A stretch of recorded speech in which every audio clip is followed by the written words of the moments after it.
सर्दियों का मौसम आ चुका है और इस मौसम में एक बहुत ही सूटेबल एनवायरनमेंट हो जाता है कि हम लोग बीमार पड़ें। लेकिन क्या इस बीमारी से बचा जा सकता है? तो इसका जवाब है यस। बहुत ही इजी और सिंपल स्टेप्स को फॉलो करके हम सर्दी के मौसम में भी हेल्दी बने रह सकते हैं। तो आज का जो वीडियो है उसमें मैं आपके साथ यही डिस्कस करने वाली हूँ। मेरा नाम है चंद्रिका सिंह एंड मैं BMS 4th ईयर स्टूडेंट हूँ and I welcome you all to my channel Ayurveda at ease. तो आज का जो हमारा वीडियो है उसमें मैं आपको कुछ ऐसे बहुत ही छोटे सिंपल और इजी स्टेप्स बताने वाली हूँ जिसमें आप फॉलो करके बहुत ही आसानी से हेल्दी बने रह सकते हैं।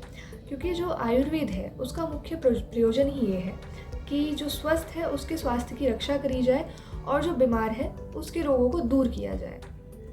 तो बेसिकली जो हमारे आचार्य थे उन्होंने बहुत ही पहले हमें ये बहुत ही इजी रेजिम बता दिए थे जिन्हें फॉलो करके कोई भी इंसान बहुत ही इजीली हेल्दी बना रह सकता है। उन्होंने हर ऋतु के अकॉर्डिंग, हर सीज़न के अकॉर्डिंग अलग अलग रेजिम्स बताए कि किस तरह से उन्हें फॉलो करें और क्या हमें करना है, क्या हमें नहीं करना, किस तरह की डाइट लेनी है, जिन स्टेप्स को फॉलो करके बहुत ही आसानी से आप अपनी हेल्थ मेंटेन कर सकते हैं। इस सीजनल रेजिम को हम आयुर्वेद में कहते हैं ऋतुचर्या। तो हर सीज़न की अलग अलग ऋतुचर्या है आयुर्वेद के अकॉर्डिंग। आयुर्वेद में 6 ऋतुएं हैं जो कि हैं आपकी शिशिर, वसंत, ग्रीष्म, वर्षा, शरद और हेमंत। तो ये जो हमारी 6 ऋतुएं हैं इसमें हर ऋतु में क्या आपको पथ्य लेना है, क्या अपथ्य है और किस तरह का आहार लेना है, इसके बारे में हम बात करेंगे। आज का जो वीडियो है हमारा उसमें हम मेनली डिस्कस करने वाले हैं हेमंत ऋतुचर्या, यानी जो ये हमारा टाइम चल रहा है नवंबर से जनवरी तक का। तो इस ऋतु में हम जानेंगे कि बीमार क्यों होते हैं। सबसे पहले तो कॉज जानना बहुत ज़रूरी है, तभी हम कोई भी चीज़ जान सकेंगे।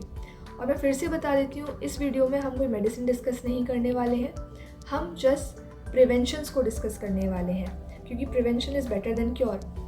किस तरह से हम बीमारी को प्रिवेंट कर सकते हैं। तो शुरू करते हैं वीडियो। तो सबसे पहले हम डिस्कस कर लेते हैं कि हम हेमंत ऋतु में बीमार क्यों होते हैं। तो इसका मुख्य रीज़न है वो ये है कि हेमंत ऋतु में जो हमारी जठराग्नि है, that is your digestive fire, वो बढ़ जाती है, हमें भूख ज़्यादा लगती है। लेकिन अगर आप उस जठराग्नि को सही से ईंधन नहीं देंगे, यानी आप सही डाइट नहीं लेंगे, तो वो जठराग्नि धीरे धीरे बढ़ती जाती है और फिर वो जो आपका शारीरिक वात है, यानी जो आपके शरीर में वायु है, उसके द्वारा प्रेरित होके आपके पूरे शरीर में फैलती है और आपकी जो शरीर की 7 धातुएं हैं उन्हीं का पाचन करने लग जाती है। इसे आप ऐसे मानिए कि कोई आग है और उसे आप ठीक से फ्यूल नहीं दे रहे हैं और फिर वो धीरे धीरे जो भी उसके आसपास में चीज़ें प्रेजेंट हैं उसको नष्ट करने लग जाती है। तो यही आपकी जठराग्नि के साथ होता है कि वो प्रदीप्त है, उसे ईंधन नहीं मिल रहा है, अब वो आपके शरीर की धातुओं का पाचन कर रही है।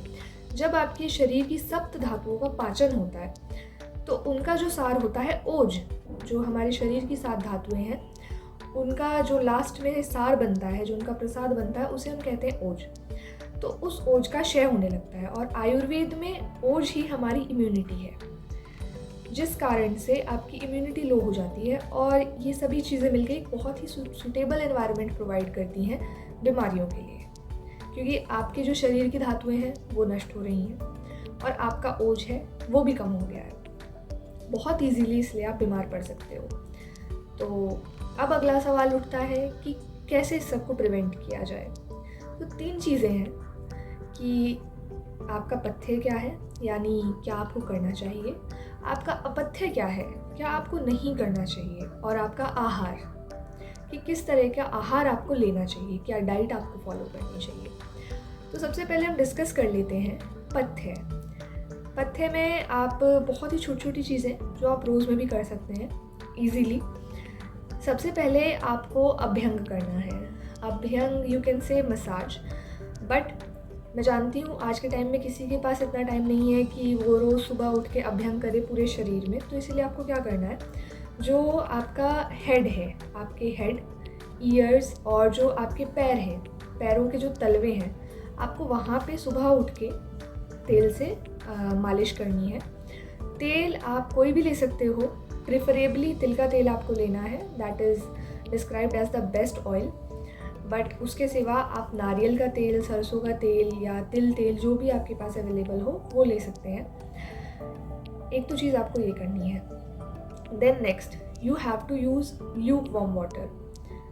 गर्म पानी नहीं, जस्ट जो ल्यूक वार्म वाटर होता है, जो आपके शरीर से ना ज़्यादा तेज़ है ना ज़्यादा ठंडा है, काइंड ऑफ नॉर्मल टेम्परेचर वाला है। पीने के लिए आपको उसी पानी का प्रयोग करना है, और नहाने के लिए भी ज़्यादा गर्म पानी का यूज़ नहीं करना। बहुत लोग होते हैं एकदम बहुत ही तेज़ तेज़ गर्म पानी में नहाते हैं, वो नहीं करना है आपको। कोशिश करनी है कि आप डायरेक्ट एयर में ना जाएं, जो ठंडी हवा है डायरेक्टली उसके कांटेक्ट में ना जाएं। जब भी बाहर जाएं अच्छे से अपने कानों को कवर करके जाएं। बिल्कुल ये कोशिश करें कि डायरेक्ट एयर की कांटेक्ट में आप ना आओ, कपड़े अच्छे से पहनो। Then next thing is workout. Exercise is a must.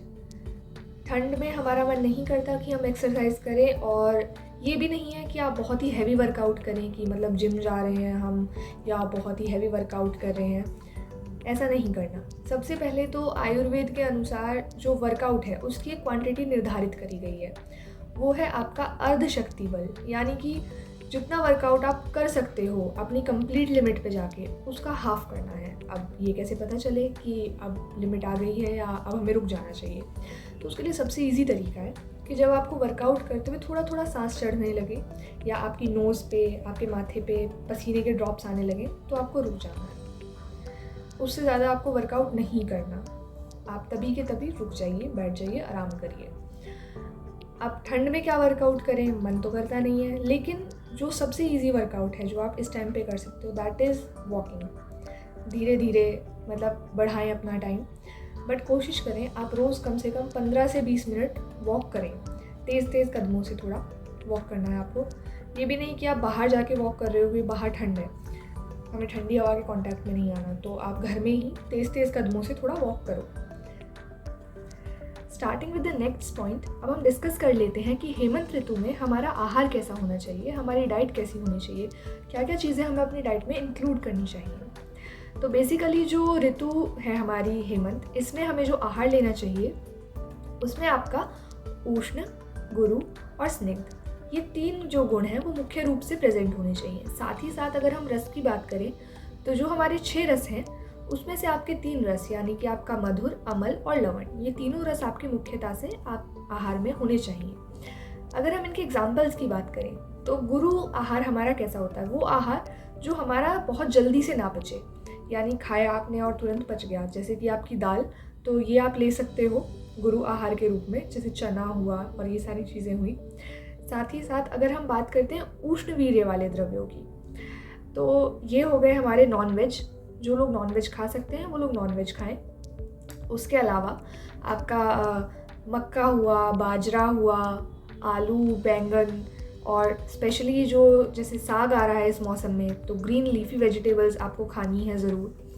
Plus अगर हम बात करते हैं स्निग्ध द्रव्यों की, तो उसमें आपका घी, ऑयल जो ऐसे सब्सटेंस होते हैं जिसमें ऑयल प्रेजेंट होता है, जैसे कि आपका आमंड हुआ, तिल हुआ, मूंगफली, ये चीज़ें आप ले सकते हो। प्लस आप अलग से भी कॉड लिवर ऑयल या फिश लिवर ऑयल आप ले सकते हैं। ऐसा क्यों?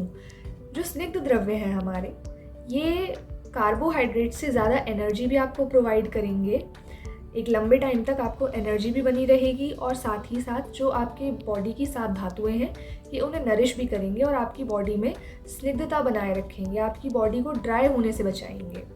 जो आपके अंदर का सिस्टम है उसको भी प्रॉपर नरिशमेंट प्रोवाइड करेंगे। इसके सिवा हम बात कर लेते हैं मधुर द्रव्यों की। तो मधुर द्रव्य कौन कौन से हैं आपके? मधुर द्रव्य में आपका आ जाता है घी, दूध और नारियल।